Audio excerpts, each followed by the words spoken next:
Colonel Evan Anderson stood at the mesa's edge, quantum spurs humming against the red dirt as he surveyed the sky through his brass telescope. The approaching destroyer fleet bloomed across the stars like a deadly constellation.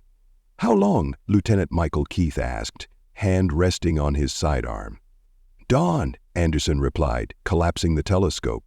"Maybe sooner." Behind them stood New Oklahoma's defenders, 1,200 Texas Knights in their distinctive power armor and Stetsons, along with military and militia leaders representing the planet's massive defense force. "The destroyers are coming," Anderson announced.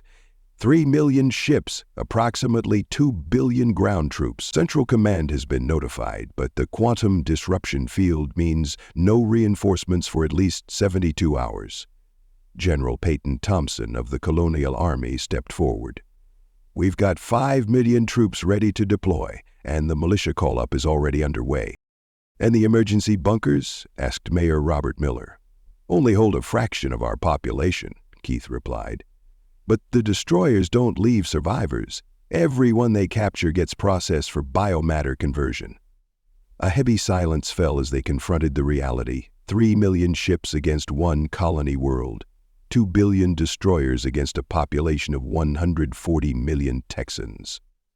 "Well then," General Thompson said, "I reckon we've got ourselves a good old-fashioned last stand." Anderson nodded, his quantum spurs flaring. New Oklahoma was founded by folks who believed the Texas way was worth preserving across the stars. Independence, self-reliance, standing your ground when standing's what's called for. He drew his sidearm. "A traditional .35 caliber handgun. We've got 1,200 Knights, 5 million regular troops, 42 million militia members, and more guns than any other colony in the sector. It'll have to be enough." Colonel Marvin Cross from the Colonial Marines suggested the Alamo Protocol, full civilian mobilization, not just the organized militia, but every able-bodied Texan with a weapon. "The right to keep and bear arms isn't just a tradition on New Oklahoma, it's our salvation," General Thompson added. "The average Texan household has 3 rifles, 2 sidearms, and 1 crew-served weapon. And our distributed militia armories have enough heavy weapons to equip a force 10 times ours," Keith said. "Anti-tank weapons, artillery, even tactical nukes authorized under the Colonial Defense Act." Anderson issued his orders. Regular military to defensive positions around major population centers, Marines providing rapid response, Knights as force multipliers. "Activate the Alamo Protocol. Everyone arms up. We've got until dawn." The destroyer Vanguard hit atmosphere at dawn. Anderson watched from the command center as dropships burned through New Oklahoma skies, their organic metallic hulls seeding the upper atmosphere with conversion spores. New Oklahoma's orbital defenses engaged the invasion force with quantum weapons and nuclear-tipped missiles. Anderson monitored the tactical displays, grimacing as ships began to fall. When the Davy Crockett and Yellow Rose battleships vanished from the screens, he ordered, "Activate the planetary defense grid." Unlike most colonies' centralized systems, New Oklahoma's defenses reflected Texan philosophy: thousands of independent batteries, many privately owned by militia groups or wealthy landowners. Anderson watched with grim satisfaction as railguns, missile batteries, plasma arrays, and conventional artillery filled the sky with fire. "First wave taking significant losses," reported Tactical Officer May. "Estimated 30% of dropships destroyed in high atmosphere. But for every ship destroyed, 15 more pushed through." Soon, destroyer ground forces were landing across all 7 major settlement areas.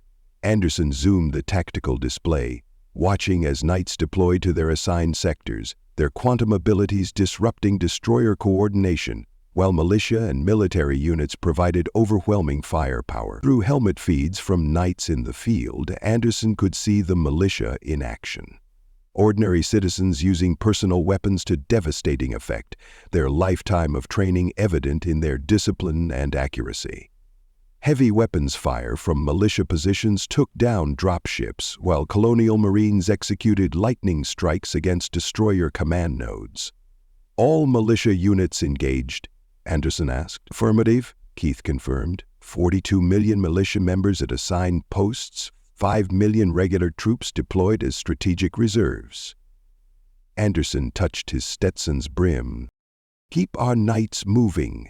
Don't let them become predictable. He watched through the tactical displays as the battle unfolded across the planet's surface. What the defenders lacked in the destroyer's hive-mind coordination, they made up for in individual initiative and sheer determination. The militia's distributed defensive network made it impossible for the destroyers to identify critical targets. There were simply too many independent defense positions to neutralize. But despite inflicting massive casualties, the defenders couldn't stem the endless tide of destroyer reinforcements. Defender losses at approximately 30,000, reported Communications Officer Parker. Destroyer losses estimated at 300,000 ground troops. A 10-to-1 kill ratio should have meant victory. Against the destroyer's millions, it merely meant the defenders would take many enemies with them.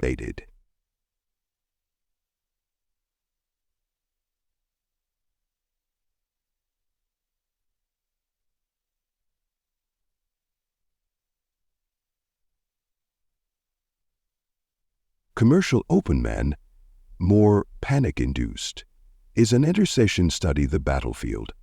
Update: our standard tactics are becoming less effective. They're developing countermeasures to our weapons. Anderson's quantum spurs flared as an idea formed. What about the big guns? The command center fell silent. Sir, Keith said carefully, the big guns haven't been activated since the founding. They're not even connected to the modern defense grid. They're not supposed to be, Anderson replied. They operate on the original quantum principles. Pure Texas spirit encoded directly into the hardware. No standardization, no patterns for the destroyers to analyze. The big guns of Texas were New Oak, Oklahoma's legendary last line of defense. Massive artillery pieces built by the original colonists, each encoded with quantum matrices so complex that modern knights barely comprehended them. Can they still function? Billings asked. They're over 200 years old. They'll work, Anderson said with certainty. Mayor Miller, we need to wake up the big guns. The mayor's voice came back, tense but resolute. Understood, Colonel. I'm activating the legacy protocols, but the destroyers have breached Austin City's outer defenses. We're fighting street by street. Hold as long as you can. The big guns need time to power up. We'll give you time, Miller promised, gunfire crackling in the background. These alien bastards are learning what happens when they mess with Texas. Anderson watched as deep beneath New Oklahoma's surface, ancient machinery began to stir. Through the command center's sensors, he monitored the 7 massive artillery pieces, each built by one of the founding families, awakening from their long slumber. On the surface, massive doors hidden in mesas and buttes opened to reveal the titanic barrels of the big guns of Texas.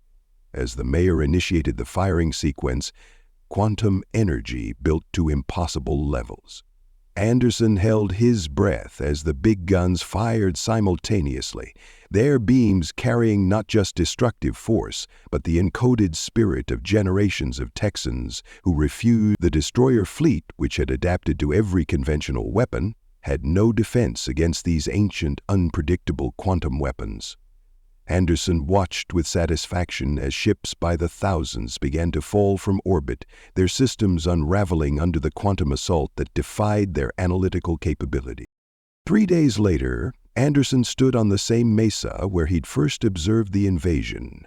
Above him, the debris of 2 million destroyed destroyer ships drifted in orbit, testament to what happens when an overwhelming force encounters the unquantifiable spirit of Texas determination. The big guns made the difference, Keith said, joining him. Once they disrupted the destroyer network, it was like fighting individuals instead of a hive mind. Anderson nodded, gazing over the battle-scarred landscape of New Oklahoma. Central Command wants to study the technology, figure out how to replicate it. Good luck to them, Keith replied. The big guns weren't special because of their technology. They were special because of what was encoded in them. 200 years of Texas history and values. You can't manufacture that in a lab. No, Anderson agreed, touching the brim of his Stetson. You sure can't. The absolute refusal to yield, no matter the odds. That's something no enemy can ever calculate. As New Oklahoma began rebuilding, the debris of the greatest invasion force ever assembled continued to rain down. A cosmic reminder that some equations can't be solved by numbers alone. Some require spirit, determination, and very, very big guns. Thank you for listening to this story. I hope you enjoyed it. Be sure to leave this video a like and subscribe if you want to see more stuff like this. Video shares, memberships, and super thanks help the channel grow as well, so feel free to partner with this channel in that way as we grow. With that all said, thank you again for listening to the story, and thank you for your time. On the left side of your screen are some videos I think you might be interested in. I hope to see you in the next one.